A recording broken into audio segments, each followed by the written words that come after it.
Zapraszamy do wysłuchania rozmowy z profesorem Andrzejem Kaniowskim, filozofem zajmującym się od ponad pół wieku myślą filozoficzno-społeczną Jürgena Habermasa, a także tłumaczeniem jego prac. My się znamy dlatego, że robiliśmy razem kilka projektów filmowo-filozoficznych i bardzo wiele razy podczas pracy nad projektem o profesorze Marku Siemku słyszałem, że profesor Maciej Kaniowski jest pod presją, ponieważ tłumaczy, kontaktuje się albo ma coś do załatwienia z Habermasem. Więc utkwiło mi w głowie, że Habermas Kaniowski i dlatego chciałem się do Ciebie zwrócić, żebyś może pomógł mnie i innym niezorientowanym w tym, kim był Habermas i jaka była jego rola w rozwoju myśli europejskiej, troszkę to przybliżył, zakładając, że jesteśmy na poziomie jakimś wczesnolicealnym, powiedzmy.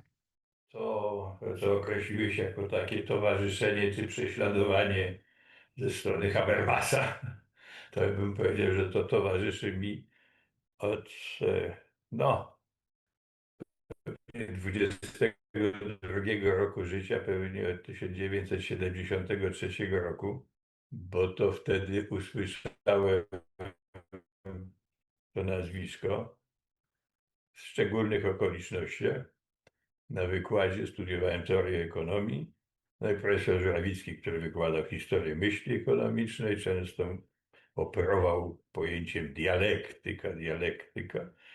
No, a jako nieprzygotowany jeszcze wówczas filozoficznie, ja i mój kolega Bogdan Bela zaczęliśmy się dopytywać profesora Żurawickiego, cóż to jest ta dialektyka. No, profesor Żurawicki w takim starym stylu, jeszcze troszkę z lat 50., no to wiecie, jest tam taki młody w Niemczech Habermas, to poczytajcie sobie. No i to tak się zaczęło, że próbowałem to zacząć czytać już w pracy magisterskiej, a później był doktorat. No, było pierwsze spotkanie z profesorem Habermasem, to była druga połowa lat 70. Równolegle odbywały się w Dubrowniku, w Inter-University Center of Postgraduate Studies, kursy organizowane przez profesora Waldenfelsa, fenomenologię od marksizmus, i przez profesora Habermasa z Amerykaninem Richardem Bernsteinem, Philosophy and Social Science. No i tam miałem okazję po raz pierwszy porozmawiać. No już może nie będę opowiadał wszystkich szczegółów. W każdym bądź razie no, było to duże przeżycie. Musiałem też zrezygnować z odwiedzenia lotniskowca John Fitzgerald Kennedy, który stał u brzegów Dubrownika, i koledzy amerykańscy załatwili z tymi Marines, że będziemy mogli obejrzeć to od środka. No ja akurat byłem na kawę umówiony z profesorem Habermasem. To jest fantastyczny moment. To znaczy, że przedkładałeś interakcję intelektualną nad wejrzenie do amerykańskiego lotniskowca? W 1977 roku pewnie to było. To znaczy, że on musiał na tobie zrobić poważne wrażenie już wtedy.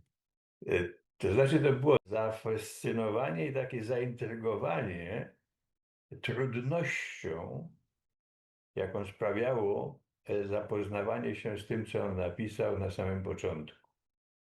To była naprawdę bardzo żmudna lektura, ponieważ no to było widać, że operuje zasobami wiedzy, które, żeby je zdobyć, no to trzeba w dobrych warunkach strawić na to kilka lat. A warunki nie były dobre, bo te wszystkie lektury, których on tam korzystał, na przykład takie prace o logice nauk społecznych, no to nie były dostępne nawet wtedy w Polsce specjalnie, a już przecież nie było żadnego internetu. No więc była to żmudna praca, ale jednocześnie chęć jednak zrozumienia tego no, motywowała do tego, a poza tym intrygowała mianowicie dlaczego, bo też w tym okresie były też między innymi takie prace jego jak Praca i interakcja. Dlaczego ta interakcja i język i komunikacja jest przez Habermasa postawiona na pierwszym miejscu, a nie, jak mi się wydawało, no, że jednak to odnoszenie się do świata poprzez pracę jest tym podstawowym wymiarem, no a komunikacja jest takim tam towarzyszącym. I nawet właśnie w tej pierwszej rozmowie, bo już wtedy byłem po takim artykule, gdzie tak z pozycji Lukacza dyskutowałem z tym prymatem interakcji i języka w stosunku do pracy. Rozmawiałem o tym z profesorem Habermasem właśnie wtedy.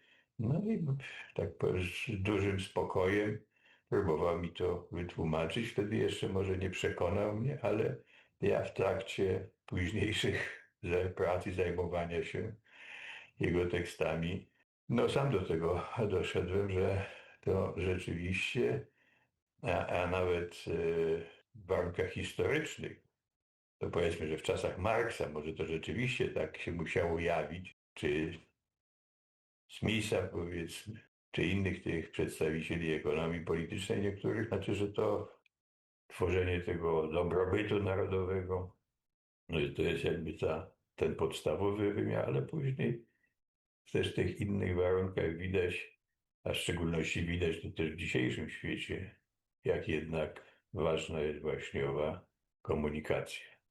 Krótko mówiąc, profesor Habermas, tak jak to się zaczęło od rozmowy w 77, a moje zajmowanie 4 lata pewnie wcześniej, no dotąd zajmuje, ponieważ to dwutomowe dzieło, które jest ostatnim jego w 2019 na 90. urodziny swoje to opublikował. No właśnie teraz absorbuje mnie, bo chciałbym, żeby ten trudny tekst w takiej warstwie, gdy chodzi o subtelności językowe, żeby tę treść i te subtelności językowe oddać dla wyczulonego na polszczyznę czytelniku, robiło w miarę dobre wrażenie. No, jeśli można, to ja mam pytania do tego, co Proszę. powiedziałeś już. Tak jest. Wracając do pierwszego spotkania z nazwiskiem poprzez wykład profesora Żurawickiego. Jeśli dobrze zrozumiałem, to on powiedział, to proszę poczytać o dialektyce u Habermasa. Tak jest. I to dla mnie brzmi, nic nie wiedząc na ten temat, prawda, dziwnie, dlatego że z tego mojego bardzo nikłego zrozumienia odniosłem wrażenie, że profesor Żurawicki był jakby very well versed in marxism, materialism i te wszystkie inne rzeczy, a tam jakby no dialektyka jest jednym z podstawowych pojęć. Czyli czy to znaczy, że on po prostu, a jeszcze z tego, co powiedziałeś dalej wynika, że jeżeli on, czyli tenże Habermas, kładł nacisk, jak rozumiem, od samego początku bardziej na komunikację, a mniej na pracę, a praca jest jednakowoż jednym, jeśli dobrze rozumiem, z tych podstawowych elementów tej całej konstrukcji, prawda, okropnego systemu marksistowskiego, to dlaczego studenci zostali przez profesora Żurawickiego skierowani do Habermasa? Znaczy to jest poniekąd zagadkowe, bo ja się oczywiście wtedy też przyjrzałem tekstom, które się pojawiały i nazwisko Habermasa się tam też pojawiało po polsku.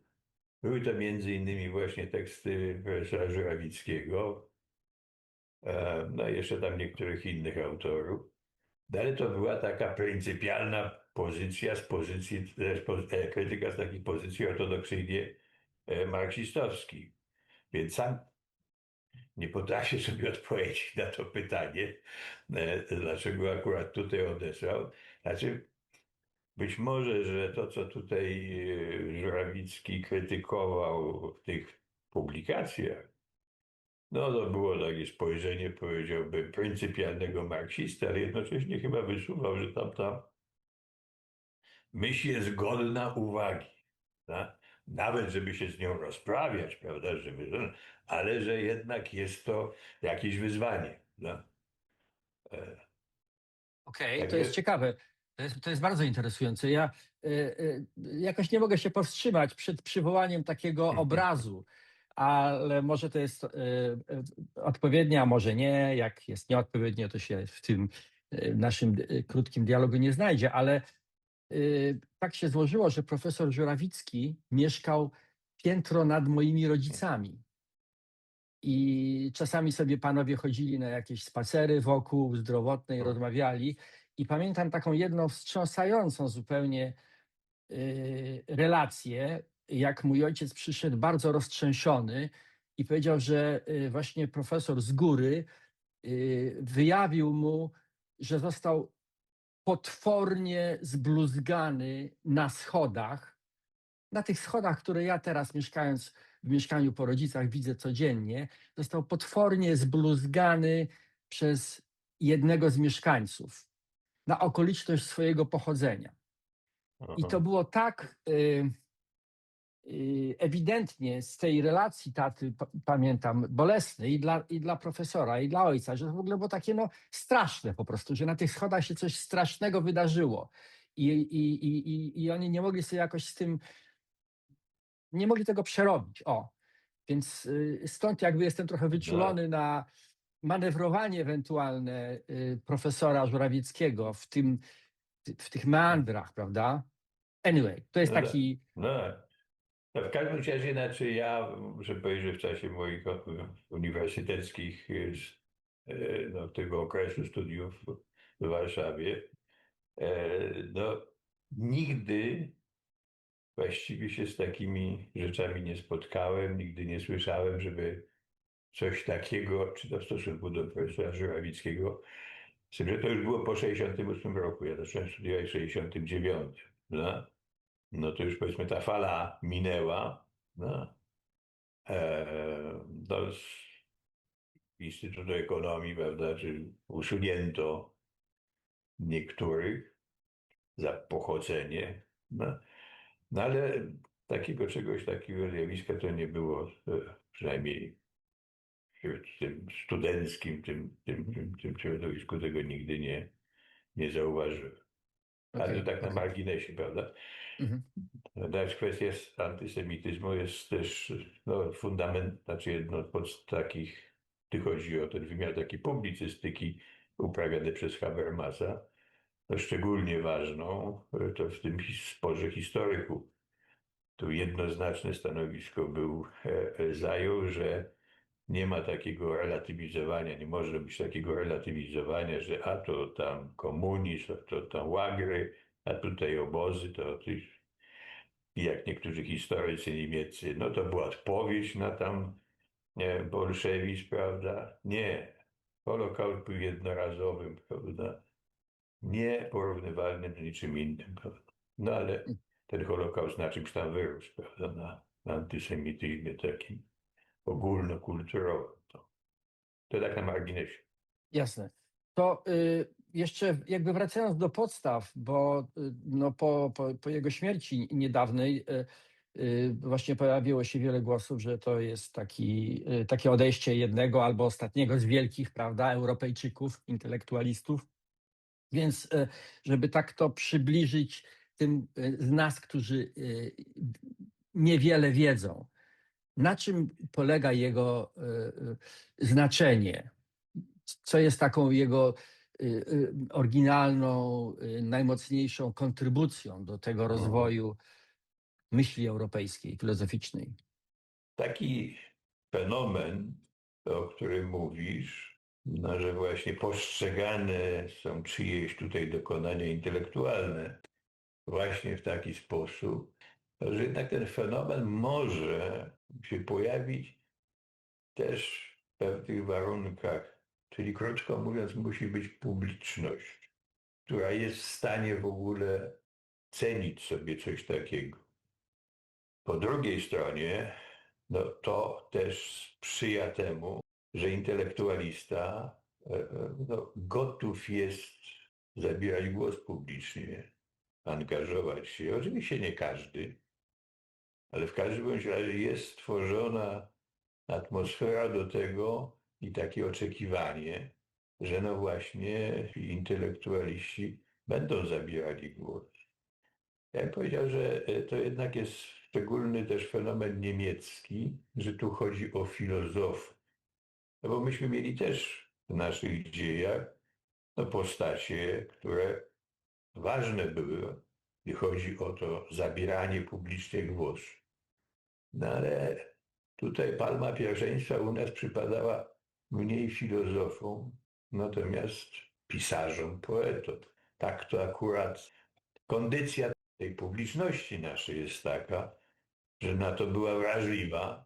Natomiast z filozofią, no i to też widać w recepcji niemieckiej filozofii z tego ważnego okresu, mianowicie Kant, od Kanta do Hegla, mieli nasi rodzimi intelektualiści w tychże czasach właśnie bliskich Kantowi i Heglowi duże kłopoty i nie bardzo mogli sobie tutaj z tym poradzić, aż po szkołę lwowsko-warszawską, która z pewnymi aspektami, mianowicie z tą filozofią, która mówi o tym, co społeczne, polityczne, no miała kłopoty, mam tu na myśli Twardowskiego, jego przemowę, który ceniąc sobie ogromnie Kanta, jednocześnie nie mógł w ogóle zrozumieć, jak on tam mógł mówić o jakimś rozumie, który o takich sprawach właśnie tyczących społeczeństwo, państwo, sens życia, prawda, że o takich sprawach filozofia nie ma się nie wypowiadać, bo to są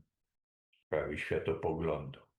Czyli wracając do tego, że to był taki wstęp do tego, od odpowiedzi na to twoje pytanie, no, że jednak taki fenomen takiego doniosłego głosu intelektualisty, no to jednak w ogóle może zaistnieć też w odpowiednich warunkach, kiedy to też taka publiczność jest, kiedy jest ta sfera publiczna, w której no, o tych sprawach tyczących władzy, tyczących urządzenia tego życia społecznego no, się dyskutuje.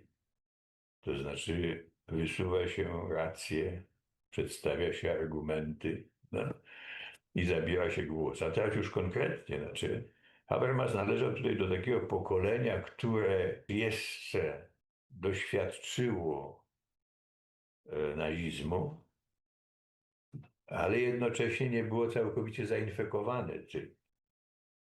No, Habermas w szczególności był kimś, kto no, od samego początku zdecydowanie reagował na to.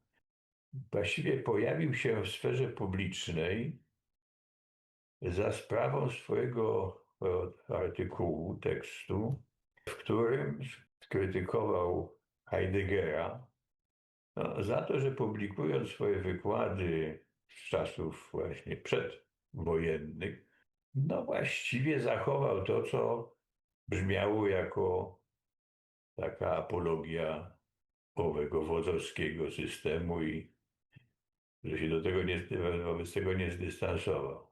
I Habermas miał w ogóle, tak jak niektórzy opowiadają, nawet chciał być dziennikarzem. Chciał właściwie w punkcie wyjścia, to nawet początkowo praca, którą jako asystent mógł zacząć, znaczy przy takich empirycznych badaniach socjologicznych, to był zrezygnować na rzecz dziennikarskiej działalności. No ale no, owszem, zabrał głos właśnie tutaj, krytykując Heideggera. No, postać, która po tym, jak opublikowane zostały te czwarte hefte, no to już co do tego jego antysemityzmu i zrozumienia dla wodzowskiego systemu i dla nazizmu, tu już nie ma żadnych wątpliwości co do tego, ale jednak to było naruszeniem pewnego tabu. Bo owszem, w ramach denazyfikacji Heidegger został odsunięty, no ale autorytetem pozostawał. Więc Habermas, znaczy to było jakby jego pierwsze takie zabranie publiczne głosu. Później mamy 68 rok. Jest z jednej strony, jak to niektórzy podkreślali, z całego Uniwersytetu Frankfurckiego tylko 5 profesorów było, którzy no, ze studentami rozmawiali, tymi okupującymi, prawda, protestującymi, czyli też wspierając pewne postulaty przez studentów dotyczące przede wszystkim reformy szkolnictwa wyższego, czyli odejścia od takiego feudalnego systemu, jaki wciąż tam panował. No więc był jednym z tych 5, no i chyba najważniejszym, ale jednocześnie, kiedy ci najbardziej radykalni z protestujących, tym Rudi Dutschkem, bo to po jego wystąpieniu, Habermas też bardzo ostro zareagował, mówiąc nawet o faszyzmie lewicowym, że możliwości pojawienia się czegoś takiego. Przy takim podejściu opowiadającym się za tym, żeby nie posługiwać się regułami, na których opierałby się porządek demokratyczny. Że no, naruszając te reguły tego porządku, nawet jeżeli to, co w tym porządku ma miejsce, no nie zadowala, jest nieakceptowane. Ale tutaj Habermas raczej widział to w ten sposób, że owszem, może się i powinna pojawić ta opozycja pozaparlamentarna. To będą demonstracje. No, krótko mówiąc, to będą te inne formy uczestniczenia w dyskursie publicznym. No. Ale nie to, że przemoc będzie użyta, czy zamachy. Takich rzeczy oczywiście tutaj nie akceptował. No, po tym wystąpieniu no, na dłuższy czas musiał zamilknąć, znaczy sam wycofał się, ale z drugiej strony, kiedy RAF się pojawił, czyli Rote Armee Fraktion, znaczy terroryzm, no to z prawej strony, przez intelektualistów z prawej strony, ze szkoły Joachima Reitera, no, pojawiły się ataki na Habermasa, na to, co wcześniej w ogóle mówił, głosił, no, że on jest takim duchowym ojcem tego terroryzmu.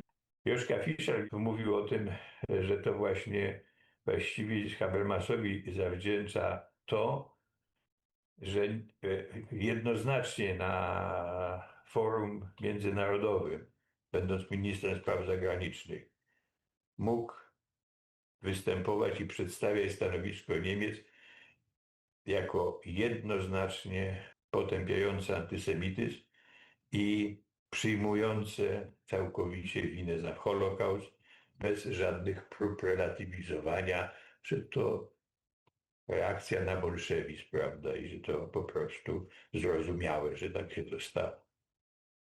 Czy to znaczy, że politycy wtedy czuli się wzmocnieni i otrzymywali argumenty właśnie od filozofa, intelektualisty, żeby bardziej zdecydowanie i jednoznacznie nawigować sprawy społeczne, tak? No tak, To o to żeby, chodziło. tak. Znaczy i dlatego w pewnym momencie, chociaż był no, niewygodnym często, bieżących w określonych tam konkretnych sytuacjach, dla establishmentu, znaczy dla tych polityków nawet, no to jednak sami ci politycy dochodzili do wniosku, no, że jestem z jednej strony głosem sumienia niemieckiej, znaczy Republiki Federalnej Niemiec, ale jednocześnie tęże tożsamość tejże republiki jako demokratycznego państwa prawa, ceniącego sobie i chroniącego te wartości liberalne, a jednocześnie z tą orientacją na no, społeczną gospodarkę rynkową. Także jest z tym kąsającym, jak Sokrates, ale jednak potrzebnym, cenionym i uznanym, że no właśnie dla powiedzmy tych radykalnych krytyków, no to mogło być rozumiane, że tak, no jakby powiedzieć, ku konserwatywnym pozycjom się skłania. A kiedy już zaczął w ogóle zastanawiać się nad kwestią religii, no, podkreślając cały czas, że między innymi w tej dyskusji z Józefem Ratzingerem, jeszcze zanim został papieżem, no, podkreślając, że nie ma religijnego słuchu, że jest religijnie coś tutaj ze słuchem u niego nie najbardziej. A pamiętam też rozmowę, znaczy dwie takie rozmowy. Jedną właśnie podczas konferencji z profesorem Habermasem, którą w 2005 tutaj organizowałem w Łodzi.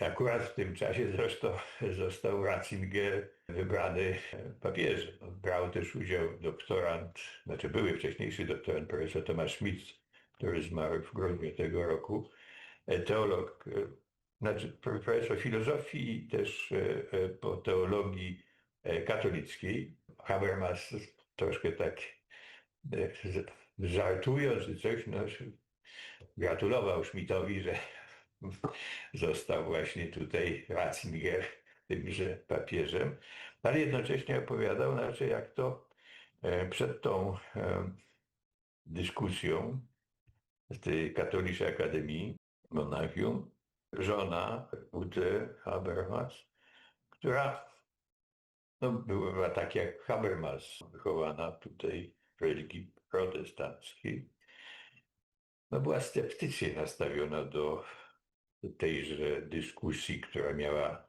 mieć miejsce. Natomiast, że po tejże dyskusji, po poznaniu Józefa Ratzingera, no, mówił profesor Habermas, no, że była oczarowana Ratzingerem.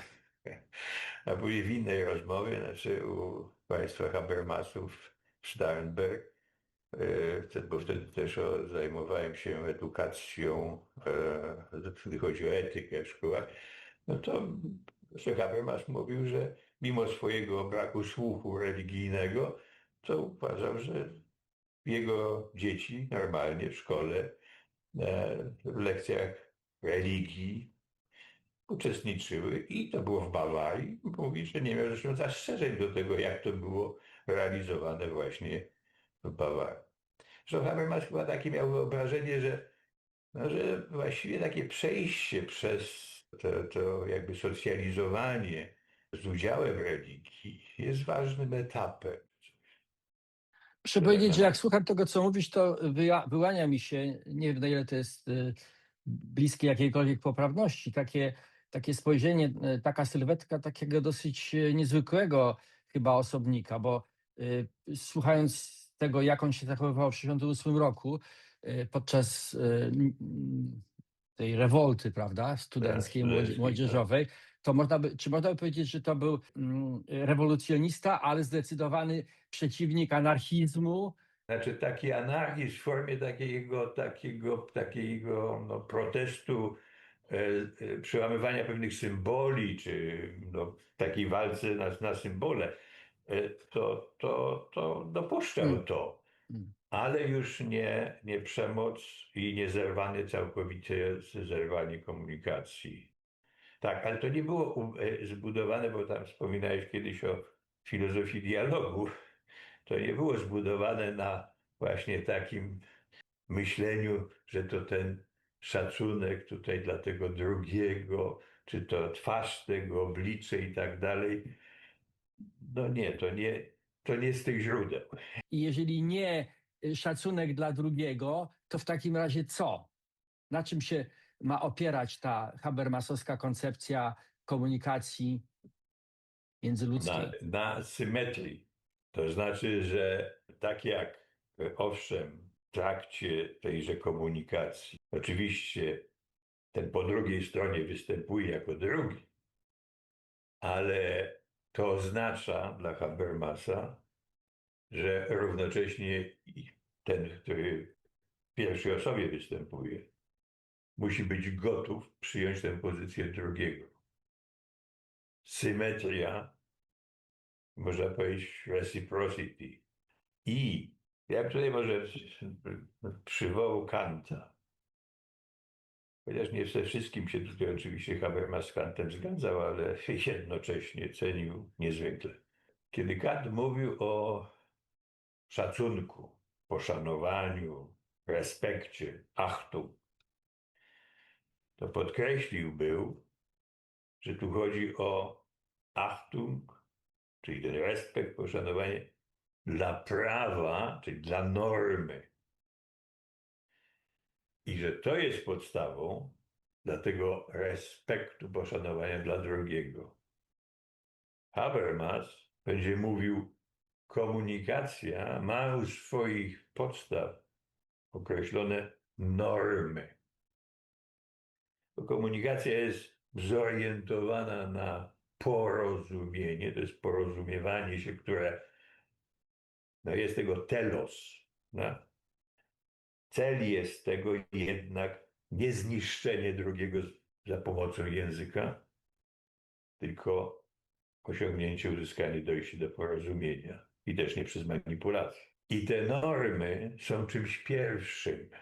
I to na tym będzie zbudowany tenże później też poszanowanie dla tego drugiego. Tu jest oczywiście problem, niezwykle ceniony, nieco młodszy od Habermasa, był przez jakiś czas jego asystentem, ale właściwie później przyjacielem, Albrecht Wellmer, któremu zresztą dedykuje to swoje dzieło Auch eine Geschichte der Philosophie, który wcześniej zmarł. No właśnie tak polemiczną taką pracę napisał, czy to jest tak w stosunku do koncepcji etyki dyskursowej, czyli tej do zasady dyskursu odwołującej się, czy to nie jest tak, że jednak najpierw powinno być to Anerkennung, czyli to uznanie tego drugiego, a dopiero właśnie, czyli to jest no niedokładnie to, co jest w filozofii dialogu, tego właśnie, że to ten drugi, twarz drugiego, no ale jednak, że musi być najpierw taki akt uznania, a później te normy będą regulowały nasze dochodzenie do porozumienia. Ja mam wrażenie, znaczy, że Habermas nigdy jednak z tego nie zrezygnował i nie zaakceptował tego, że to prymat tego aktu w stosunku do tych norm, reguł, które po prostu rozum dzięki przeprowadzonej rekonstrukcji tychże reguł, które u podłoża, które są warunkiem tego, żebyśmy mogli w ogóle się komunikować. No? Żebyś mógł, że tak powiem, zadać pytanie, którym domagasz się wyjaśnienia czegoś, prawda? Co ja mówię, tak? Profesorze drogi, więc skończyliśmy na tym, skąd się biorą te normy u Habermasa, na których ma się zasadzać efektywna komunikacja. Odpowiedzieć na to należało, przyglądając się różnym odpowiedziom Habermasa, można powiedzieć jednej odpowiedzi stale doprecyzowywanej. Habermas doszedł do przekonania, między innymi w związku z tym, że w filozofii w tychże latach początkowych formowania się jego poglądów, czyli w latach 60., końcu lat 50., zaczął się dokonywać tak zwany zwrot lingwistyczny, linguistic turn. Doniosłości tego zwrotu dał on wyraz zarówno w swoich analizach dotyczących metodologii nauk społecznych, gdzie wyeksponował znaczenie podejścia hermeneutycznego oraz interpretatywnego, a następnie, kiedy zastanawiał się nad tymi wymiarami podstawowymi, w których ludzkiego odnoszenia się do świata, język został przez niego uznany za taki wymiar obok pracy i panowania, za jeden z trzech, a ostatecznie za najważniejszy wymiar. Później, kiedy on poszukiwał odpowiedzi na to pytanie, jak pomyśleć taką teorię społeczną, która by była zarazem praktyką, czyli była tą przekształcającą rzeczywistość siłą, to zaczął analizować to, co on nazwał interesami przewodzącymi poznaniu. No i wyróżnił tutaj, że są te nauki, które przewodzi taki interes technicznego opanowania rzeczywistości, interes analityczno-empiryczny, nauki takie analityczno-empiryczne są to. To jest taki instrumentalny interes. Są takie nauki, które skupiają się na rozumieniu, porozumieniu, nauki hermeneutyczno-historyczne, ale że jest też taki specyficzny typ nauk właśnie, które są naukami emancypującymi. I przykładem takiej nauki była dla niego psychoanaliza w interpretacji Alfreda Lorenzena, który te zaburzenia, o których mówił Freud, traktował jako zaburzenia w komunikacji. zniesienie owych zaburzeń w komunikacji jest wyzwoleniem od tych zaburzeń, a zatem ma charakter emancypacyjny. Czyli mamy kolejny etap pojawiania się owego języka i komunikacji w rozważaniach Habermasa. Następnie, kiedy on dostrzegł pewne niebezpieczeństwa związane z tą koncepcją tejże nauki, która poprzez rozpoznanie tych zaburzeń jednocześnie znosi te zaburzenia, czyli tego modelu takiego nauki jednoczącej teorię i praktykę, doszedł do wniosku, że właściwie należy jednak uniezależnić badanie owej komunikacji od samego tego emancypowania i zaczął mówić o naukach rekonstrukcyjnych. W tym przede wszystkim chodzi o te rekonstruujące owe warunki komunikowania się. Czyli te warunki owego komunikowania się to warunki, w których mamy do czynienia z symetrycznością tychże komunikujących się. No. Mamy tutaj do czynienia z wysuwaniem roszczeń w tych naszych wypowiedziach, czy to będą roszczenia do pewnej słuszności co do, nazwijmy tego, świata przedmiotowego, uprzedmiotowionego, czy to słuszności, te by były roszczeniami do prawdy, prawdziwościowymi.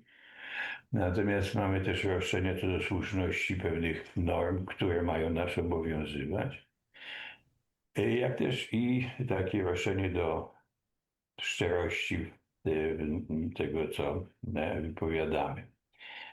I te wszelkie właśnie akty komunikacji mają tę właściwość, że one mogą być aktami, które przez odbiorcę będą nie tyle podważane, co do których będzie on miał prawo do tego, aby domagać się pewnego uzasadnienia tychże roszczeń, które z tymi aktami są związane. Czyli normatywność już pewna jest dzięki tym naukom rekonstrukcyjnym identyfikowana w owej komunikacji. Tutaj do tam teorii aktów mowy będzie się odwoływał, aż w końcu będzie, odwołując się do tej normatywności wpisanej w język, mówił o właśnie teorii społecznej, którą od nowa należy zbudować, bazując na działaniu, na koncepcji działania komunikacyjnego. Pytasz o to, no dobrze, skąd te normy się biorą, prawda? I teraz w tejże teorii działania komunikacyjnego, rekonstruując, analizując poglądy socjologów, teorie socjologów, w tym Durkheima, Webera, Habermas pokazuje, że słusznie oni dostrzegali, iż to, co miało taką wiążącą moc, właśnie charakter normatywny, pierwotnie było jakby wpisane w sakrum. To, co miało właśnie tenże walor świętości, tym czymś wiążącym. To było utrwalane przez praktykę w postaci rytuałów i to pełniło tęże funkcję spajania społeczności.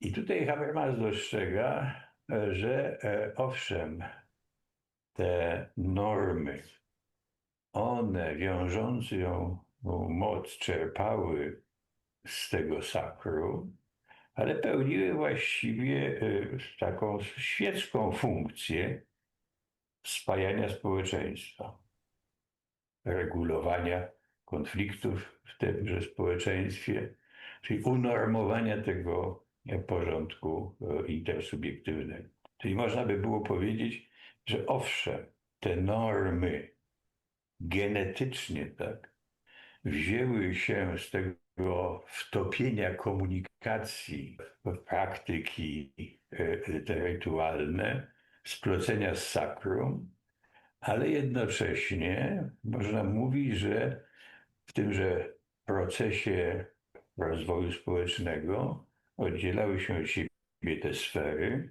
sfera właśnie powiedzmy sakrum i tego, co świeckie, i usamodzielniały się również owe normy. I teraz bo do tego pytania cały czas, no jakie jest, jakie jest źródło tego?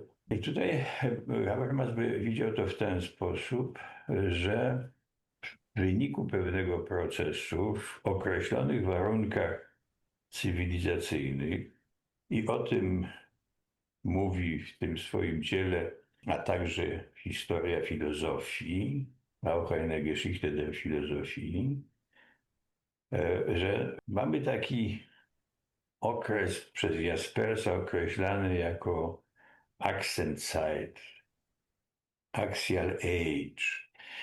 To będzie antyczna Grecja, cywilizacja chińska, buddyzm. To będzie oczywiście judaizm. Mniej więcej w tym samym czasie dokonują się ogromne przeobrażenia w obrazach świata.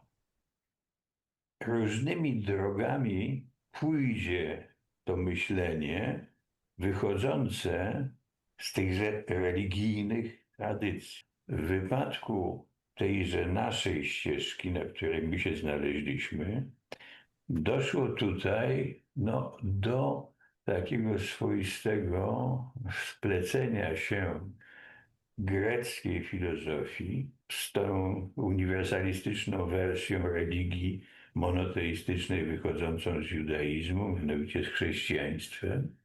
I tutaj takim czynnikiem najważniejszym z punktu widzenia tego, o co między innymi chodzi w Twoim pytaniu, ale też o co chodzi Habermasowi w tym dziele, to jest kwestia wiary i rozumu, że tutaj pojawiła się ta kwestia jako centralna. Z jednej strony mamy ów grecki rozum, tenże filozoficzny, naukowy, a z drugiej strony mamy wiarę. I z jednej strony tenże rozum chciałby te normy uzasadnić, czyli dostarczyć jakiegoś rozumowego ufundowania dla tych norm. Z drugiej strony one wciąż czerpią swoją wiążącą moc z tego religijnego podłoża. Ładnie to widać u Tomasza z Akwinu, którego Habermas ceni, dużą finezyjność myśli Tomasza tutaj dostrzega, nawiasem mówiąc, ceniąc bardzo Lutra i jego znaczenie dla dalszego rozwoju tejże cywilizacji.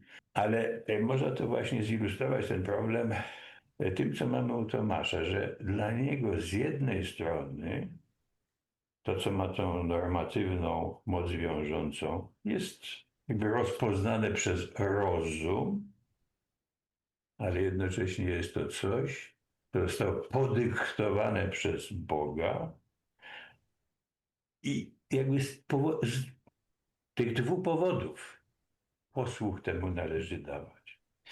I teraz to jest tenże etap w tymże procesie rozwoju też myślenia tego okcydentalnego, ważny etap. I tu zaczyna się wewnątrz tego średniowiecznego myślenia rozbijanie tego światoobrazu, w ramach którego myślano w ten właśnie sposób, że tutaj to, co jest w boski sposób usankcjonowane i to, co rozum rozpoznaje, doskonale się ze sobą złączy.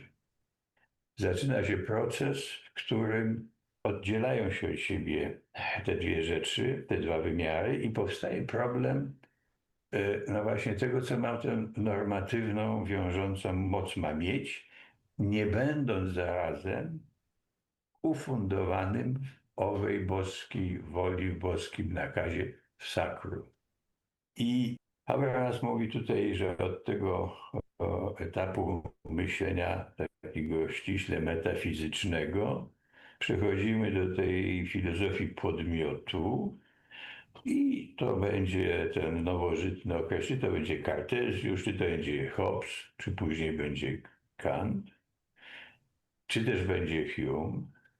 Ale tu w tym momencie, mówię o Humie i Kancie, rozwidlają się drogi tego nowożytnego myślenia. I teraz do tego problemu podstaw tych norm. Kant będzie tym, który będzie chciał pokazać to, że te normy mogą mieć i mają swoją podstawę w ludzkim prawodawczym rozumie. W podmiocie, jako tym dysponującym ową prawodawczą władzą. Hume wytyczy zupełnie inny szlak rozwoju tego postmetafizycznego myślenia.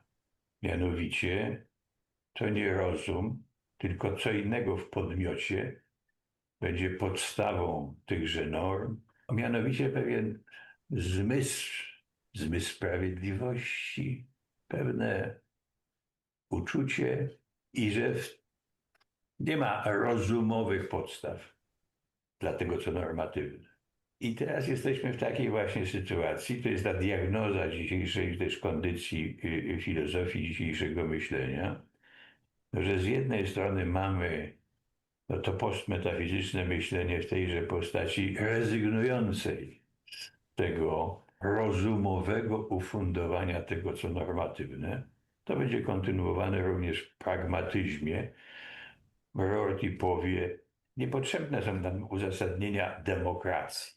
Tu wystarczy pokazać, jak się żyje w demokracji. Od razu każdy będzie chciał żyć w demokracji.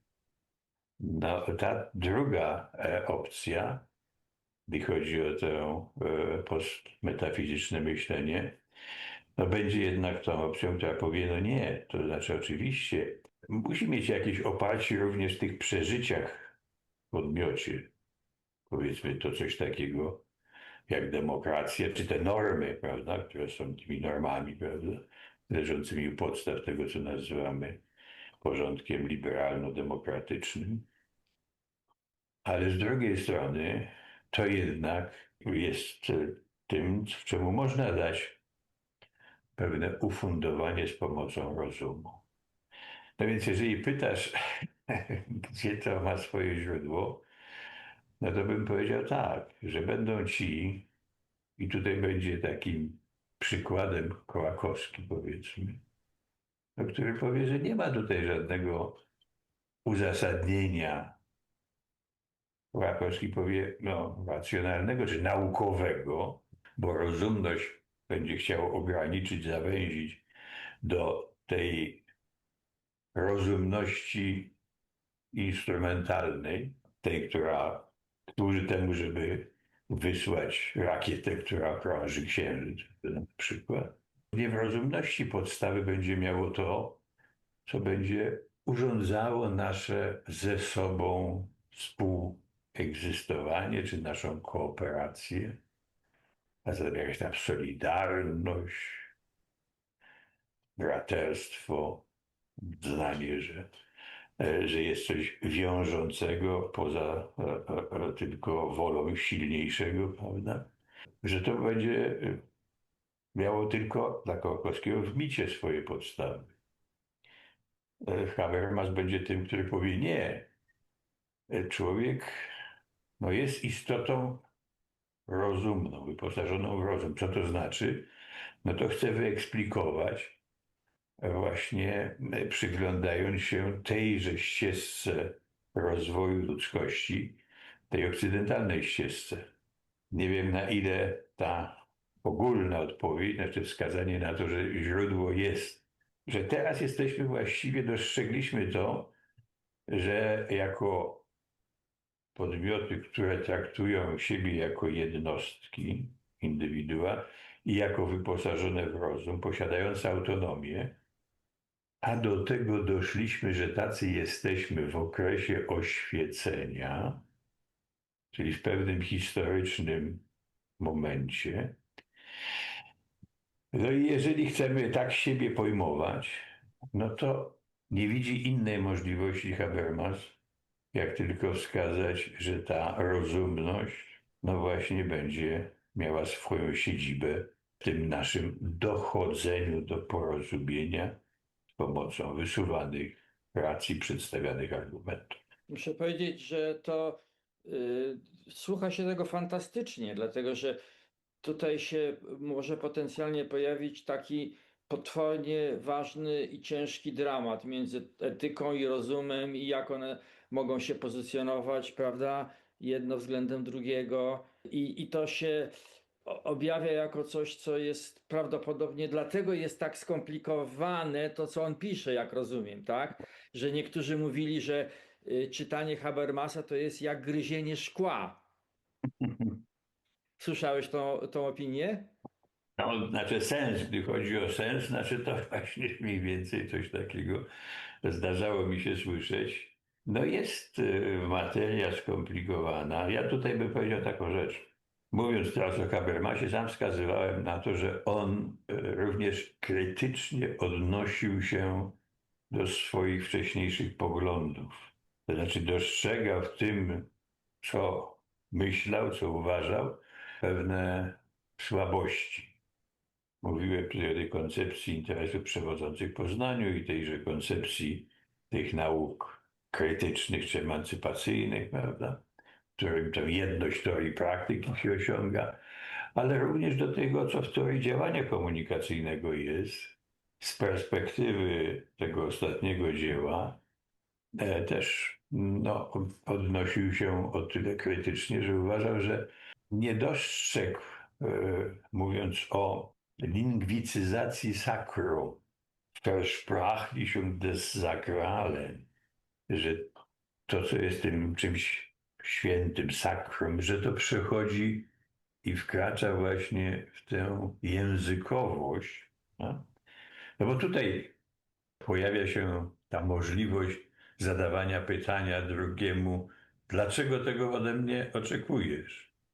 Tak nawiasem mówiąc, Habermas w tym ostatnim dziele widzi, że taką właśnie strukturę komunikacyjną ma odnoszenie się w ramach chrześcijaństwa, tutaj religii, z tej tradycji judeo-chrześcijańskiej, odnoszenie się tego wierzącego do Boga, który pyta go, dlaczego to go spotkało, czym zawiniłem wobec ciebie. I że tutaj jest taka dialogiczna struktura. No? Ale Habermasowi chodzi o to, aha, i może taka uwaga, że w teorii działania komunikacyjnego to jakby tak za szybko chciał oderwać tę dialogiczność od tego momentu religijnego.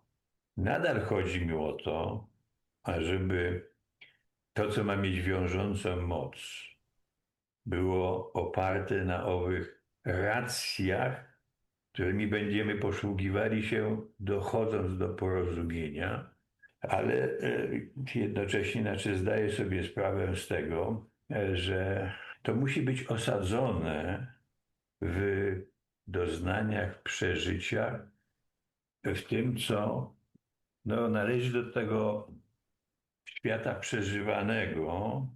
Habermas mówi, to co mamy w sobie z racji przynależności do tego świata życia, Lebenswelt. My już, to jest myśl czy Humboldta, czy Heideggera, my już jesteśmy w jakimś widzeniu, rozumieniu świata, w odbieraniu tego świata i to tworzy takie podłoże ukryte w tle naszego dalszego argumentowania, wysuwania racji, pytania, domagania się uzasadnień, ale, i to jest ważny moment, ale to jest również elementem tego mechanizmu uczenia się.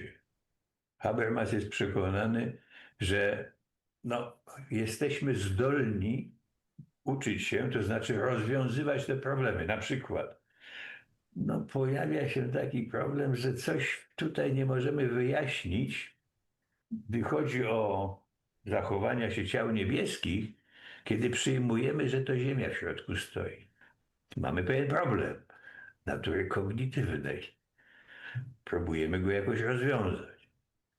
I oczywiście w tym myśleniu metafizycznym było tak, że to się musiało zgadzać z tym naszym wyniesionym, wykształconym w owym świecie życia przeświadczeniem, że no jak, no przecież wiadomo, Bóg tak stworzył świat, że Ziemia jest centrum. No i teraz proces uczenia się polega między innymi na tym, że autonomizują się te obszary. Nauka, ta, która na przykład zajmuje się tymi ciałami niebieskimi, no będzie się tym zajmowała niezależnie od tego, co w ramach tych przeświadczeń, które na przykład podziela się z racji przynależności do tego świata przeżywanego, tego świata życia, no, że ona będzie robiła to swoje. I podobnie z normami moralnymi. Że my nie będziemy teraz musieli do sakrum odwoływać się, tylko za pomocą owych racji będziemy uzasadniani.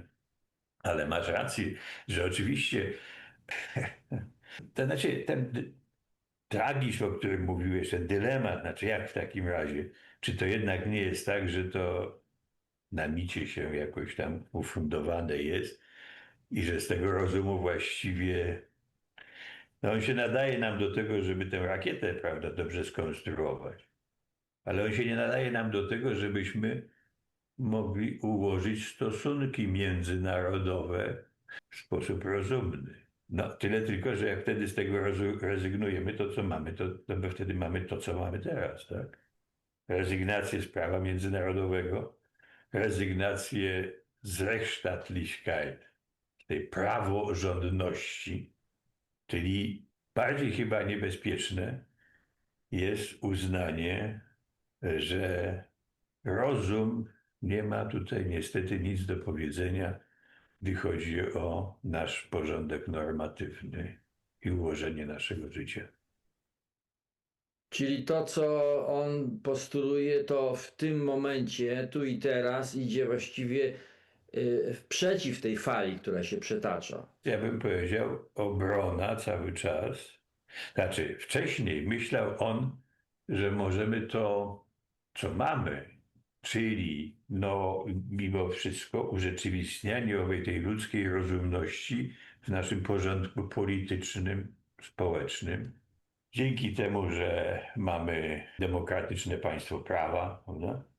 Wrastał w Republice Federalnej. Habermas miał świadomość tego, że no to uprzywilejowane były warunki. Oczywiście krytycznie się odnosił do wielu rzeczy, stąd to jego zaangażowanie w 1968 roku, prawda, w reformę szkolnictwa, znaczy uniwersyteckiego, prawda. Więc wszystko się zgadza, ale mimo wszystko to było jakby w ramach tychże reguł owego demokratycznego państwa prawa. Natomiast teraz, znaczy to by można było powiedzieć, że to jest znaczy próba ciągła jeszcze obrony tego czegoś przed tą ofensywą intelektualnie przygotowywaną no, już od paru dziesiątek lat, od pewnie 20-30 lat, z postmodernizmem też, który oczywiście pewną ważną funkcję krytyczną tutaj pełnił, ale i niebezpieczeństwo tutaj było takie, że może to prowadzić do zakwestionowania owych możliwości rozumowego, z udziałem rozumu, kształtowania naszego życia politycznego, społecznego.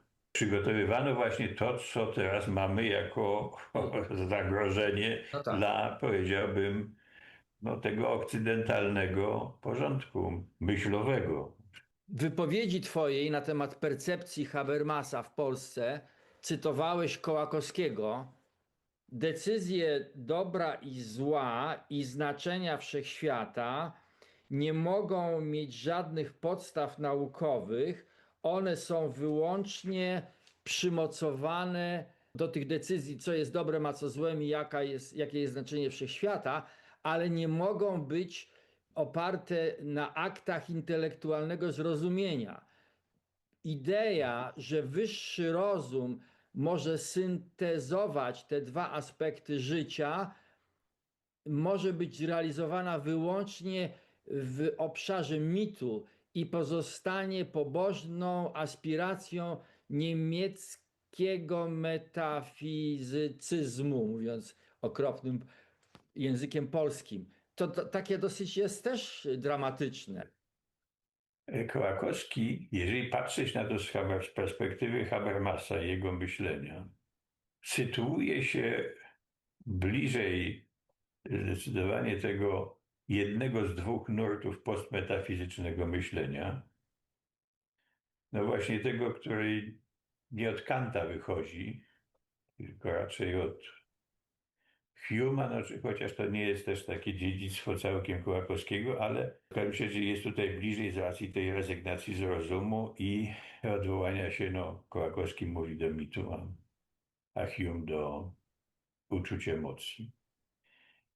I perspektywa Habermasa jest po pierwsze różniącą się od tej Kołakowskiego tym, że Habermas mówi, że filozofia zaczęła zdawać sobie w pewnym momencie sprawę, że sama jest wytworem historycznym, że ona jest czymś, co się pojawiło w jakimś etapie i w jakimś nurcie cywilizacyjnym, w pewnym okresie myślenia. Znaczy filozofia już była, chciała właśnie dokonać tej syntezy, o której mówi Kołakowski, czyli jakby tę wiedzę o tym świecie przedmiotowym i tę wiedzę o tym ludzkim istnieniu, ludzkiej egzystencji, o tym właśnie, co on, mówi o Kołakowskim, określa jako te sprawy dotyczące sensu świata, prawda? Że ta filozofia, ona rzeczywiście taką była, że syntetyzowała to, czy to będzie u Greków, czy to będzie w tym chrześcijaństwie, o którym mówiłem, tylko ona sobie zaczęła zdawać sprawę, że sama jest wytworem procesu historycznego w tych konkretnych cywilizacyjnych warunkach, w tym konkretnym cywilizacyjnym kontekście. No i teraz zaczęła z tego wyciągać pewne wnioski. Jak ma w ogóle na siebie patrzeć? No, po pierwsze, że musi zdać sobie sprawę z tego, że takiego roszczenia, tego, żeby syntetyzować to, takiego roszczenia zgłaszać nie może. I dlatego Habermas, teraz mówię o jego wcześniejszym, tym początkowym okresie między innymi tego, co było tak zwanym sporem o pozytywizm, chciał, żeby filozofia współpracowała z naukami. Że nauki, no właśnie są, czy to będą te nauki takie biologiczne, czy to będą nauki społeczne, czy to będą przede wszystkim te społeczne, czy to będzie psychologia, chodzi o Kohlberga, na przykład Piageta, prawda, mówiąc o rozwoju antygenetycznym, rozwoju struktur normatywnych, czyli myślenia moralnego, prawda, i psychologiczne badania, że filozofia powinna współpracować, korzystać z tego. Czyli takie, sama musi być skromną i musi korzystać z tego, co te nauki mają do powiedzenia. I teraz z czasem jednak, i temu daje wyraz, i o to chodzi w tym dziele Auch eine Geschichte der Philosophie, Habermas zdał sobie sprawę z tego, że filozofia nie może jednak zrezygnować z tego roszczenia do tego, żeby nie tyle syntetyzować tę wiedzę o świecie i to myślenie o ludzkiej egzystencji, ale żeby pomagać człowiekowi w kształtowaniu tego wyobrażenia o sobie, to znaczy nas, ludzi, ludzkości. Z tego roszczenia, żeby włączyć tę wiedzę, nazwijmy właśnie tą techniczną, prawda, czy tą science, prawda, szeroko pojętą, żeby włączyć tęże wiedzę i pokazać, jakie ona ma znaczenie dla naszego myślenia o nas samych. Ilustracja tego. Habermas, chociaż twierdził, że zadaniem filozofii nie jest wypowiadanie się na temat norm moralnych czy tam etycznych, a jest raczej jedynie rekonstruowanie warunków dochodzenia do ustalenia tychże norm przez tych, których te normy będą dotyczyć, prawda? Zmienił stanowisko w związku z możliwościami inżynierii genetycznej, ingerencjami znaczy w te ludzki genom. I tutaj uznał, że tutaj narusza się coś, co zagraża temu Selbstverständnis, temu wyobrażeniu nas samych o nas. Dlaczego?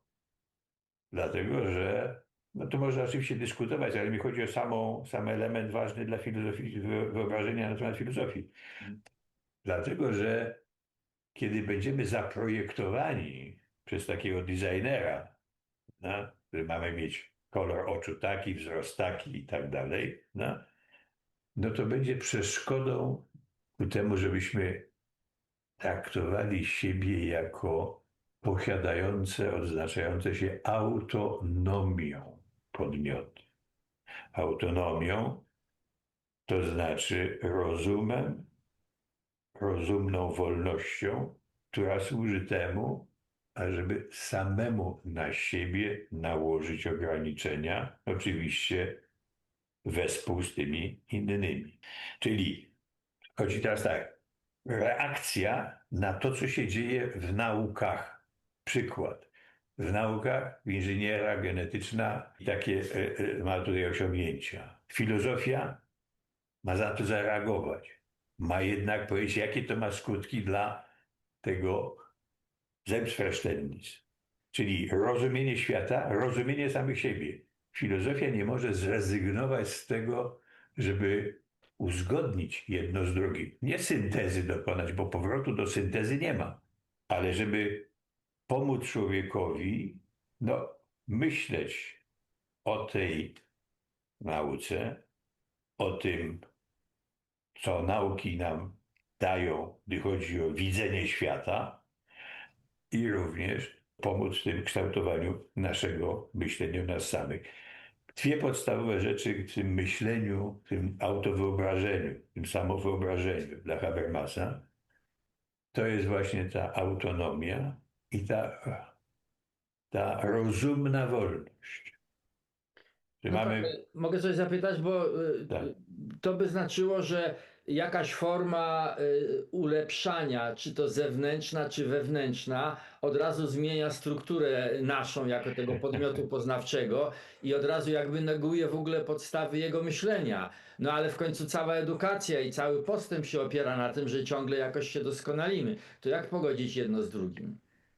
Znaczy tutaj Habermas to była oczywiście dyskusyjna rzecz, i tego typu argumenty, jakie teraz przedstawiłeś, tego typu argumenty były wysuwane, że przecież cały czas mieliśmy do czynienia z tym enhancement, prawda, z takim ulepszaniem. Według Habermasa tutaj w wypadku tego designerstwa genetycznego, że tutaj jednak pewną granicę przekraczamy. No bo tutaj oczywiście mówimy jedno, ale myślimy AI ciągle, prawda? No tak. To się narzuca. No tak, i tutaj Habermas na ten temat wiele nie powiedział, ale w tej ostatniej książce miało być trochę lepiej. Taki ma tytuł w polskim przekładzie. Okay. To jest ta rozmowa z nim, jego biografa, socjologa. Mówi o tej właśnie sztucznej inteligencji. Ma te obawy, prawda, czy tutaj czasami nie będzie trzeba przyznać racji tym właśnie, że tak powiem, katastrofistom, którzy mówili, że każda cywilizacja chyli się kiedyś ku upadkowi. I czy to, co było według Habermasa dla tej cywilizacji, zwłaszcza od pewnego momentu, czyli wtedy, kiedy zaczął człowiek siebie tutaj widzieć jako autonomię posiadający i wyposażony w tą rozumną wolność, że to po prostu jest zagrożone. Tak jak inżynieria genetyczna zagraża temu, że to nie myśmy, znaczy, że nie kontyngencja, nieprzygodność sprawiła, że mamy taki wzrost, albo taki wzrok, albo że mamy bardziej talent matematyczny albo artystyczny, prawda? Tylko, że to zostało zaprojektowane, prawda? To troszkę koresponduje z taką też poglądem konserwatywnie zorientowanego filozofa Michaela Sandela, znaczy, który mówi właśnie o tej potrzebie kontyngencji, że musi być taki obszar, potrzebny jest to dla naszej egzystencji, obszar, i Habermas też mówi o tym, tego, co jest poza naszym dysponowaniem. Że to jest coś, co nie jest czymś, co my możemy sobie dysponować i urządzić to sobie tak, bądź urządzić sobie inaczej. No? A przynajmniej inaczej, że nie jest tak, że to ktoś za nas urządza.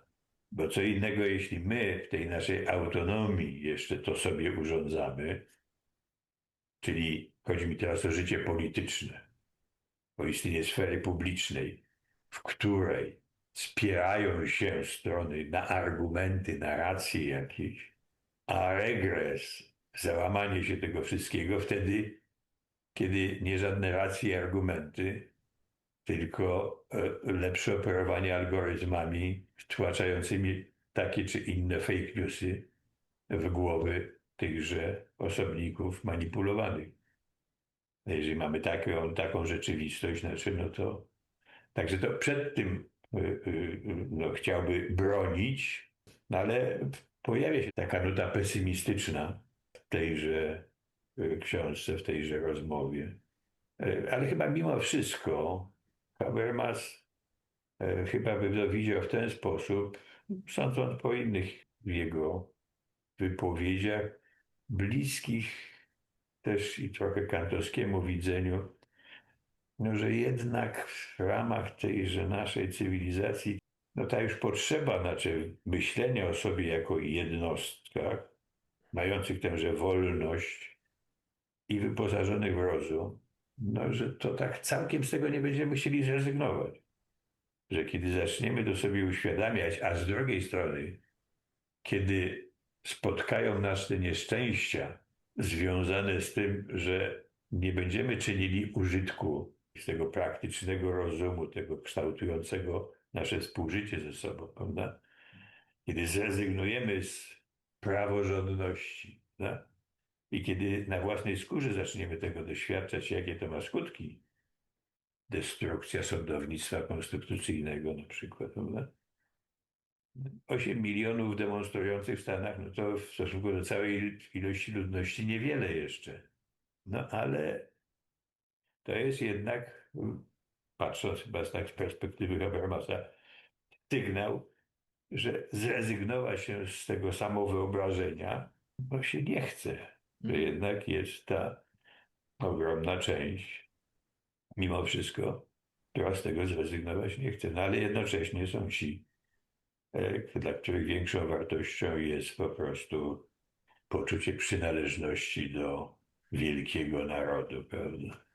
No, czy to będzie Chiny, Rosja, czy to będzie Trumpa, Ameryka.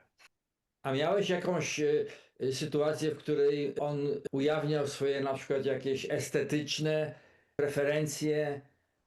To się pojawiało w jego pismach. On nawet wtedy, kiedy zajmował się tym, co nazywało się uniwersalną pragmatyką i rekonstruowaniem tychże quasi-transcendentalnych warunków komunikacji, też myślał o tym, żeby na podobny sposób, jak myśli się o dyskursie, nazwijmy to naukowym, czyli tam, gdzie mamy jakieś sądy na temat tego świata, że takie sądy, prawda, dyskutujemy, prawda, to, że na podobny jakby sposób pomyśleć o sądach estetycznych. To była taka próba teoretyczna, znaczy w ramach, żeby podobnie pomyśleć. Zresztą wspomniałem o tym tak mimochodem, że w tym okresie ostatnim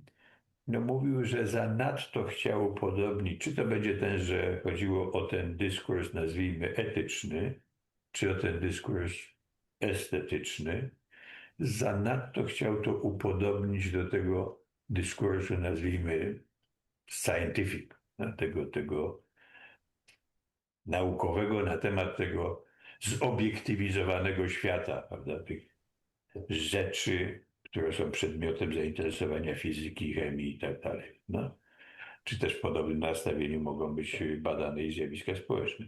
Także były takie próby, ale nie rozwijał tego i raczej dostrzegł później, że no tutaj odgrywają rolę pewną właśnie te czynniki, takie jak przeżycia, te przeświadczenia, pewne utrwalone doświadczenia estetyczne wyniesione z tego świata życia, prawda? Edukacja, socjalizacja we wspólnocie religijnej, no, kształtuje, trwałe ślady zostawia, prawda? Więc to się ma w tym swoim wyposażeniu i można oczywiście pewien dystans w stosunku do tego utrzymać, zachować, no, ale to tworzy ukryte w tło podłoże, które jest ukrytym w tle i z którego my czerpiemy. No. Natomiast gdy chodzi już o takie konkretne rzeczy, no to w takim tekście o niedokończonej nowoczesności, modernie, no zaczynał w ogóle od wystawy tam biennale architektury, znaczy i od takich właśnie refleksji na temat postmodernistycznych w architekturze wątków. No, estetyka, czy powiedzmy ten wymiar sądów estetycznych, no to nie był ten, którym się szczególnie tak zajmował w tych swoich teoretycznych rozważaniach, no bo to jednak akcent był przesunięty na generalnie teorię społeczną. Czy on się dobrze trzymał do ostatnich lat swojego życia? Zmarł w 96 roku życia, prawda? Jak to wyglądało w ostatnich latach? Znaczy, chyba do śmierci żony w czerwcu 25 roku. Znaczy, no wcześniej zmarła córka, która była historykiem, kolonializmem między innymi się zajmowała. Ja tutaj w kontakcie byłem po śmierci żony, także tutaj te reakcje, jego stan ducha znany mi jest z tego okresu. Przez bardzo długi okres brał udział w konferencjach, w seminariach, także uczestniczył, a już nie mówię o zaangażowaniu i zabieraniu głosu publicznie, no to właściwie do końca, prawda? Ale ten okres po śmierci żony to już był rzeczywiście chyba taki najtrudniejszy, aczkolwiek no mimo takiej refleksji, co właściwie ma począć w tym dużym, ładnym domu, Starnberg po tym, jak odeszła żona, no to tylko mówiąc o sprawach wydawniczych, o sprawach publikacji tam, tłumaczeń jego dzieł, rozmawialiśmy jeszcze. Rzeczowo zupełnie tak samo tam prośby o to, żeby udostępnił jednemu badaczowi polskiemu jego archiwum, które już w Marbach było część tego jego archiwum. Także tutaj był aktywny i czynny cały czas. A powiedz mi, a kiedy możemy oczekiwać wydania tego twojego tłumaczenia jego ostatniej książki? No, ja myślę, że pierwszy tom do końca tego roku powinien się ukazać, a drugi, no myślę, że no rok później. Tak jak to jest u Habermasa, znaczy, żeby po prostu oddać nie tylko tęże finezyjną treść, ale też, żeby to oddać takiej polszczyźnie, która nie będzie raziła wrażliwego na tę polszczyznę ucha. A to wymaga, tutaj sztuczna inteligencja nie pomoże. Nie pomoże. Może na koniec bym tutaj powiedział tym, o czym nie wspominałem. Habermas sam, i to w tym ostatnim okresie, mówił, że właściwie pracą jego, która z największym rezonansem się spotkałem, to była ta jego rozprawa habilitacyjna o strukturalnych przeobrażeniach sfery publicznej, która zresztą na angielski została przetłumaczona długo później niż tam na przykład teoria działania komunikacyjnego i inne jego dzieła. Czyli to zainteresowanie właśnie owym dyskursem publicznym, daje znaczenie tego i zrekonstruowanie tego. Znaczy to było coś, co chyba wyznaczyło później całe te wszystkie poszukiwania. Czyli co właściwie jest tutaj najważniejsze z punktu widzenia istnienia owej sfery, w której będziemy mogli jako te rozumne, wolność wyposażone podmioty ustanawiać tenże porządek naszego współistnienia. Zarówno gdy chodzi o wnętrze samego tego porządku politycznego, jak i gdy chodzi o ten wymiar pomiędzy tymi wspólnotami, pomiędzy tymi narodami czy międzynarodowy. Chciałem tylko podkreślić, że ta praca habilitacyjna była dla niego do końca pracą też ważną, prawda? I cenioną, gdy chodzi też i o czytelników Habermasa. Super. Dziękuję bardzo.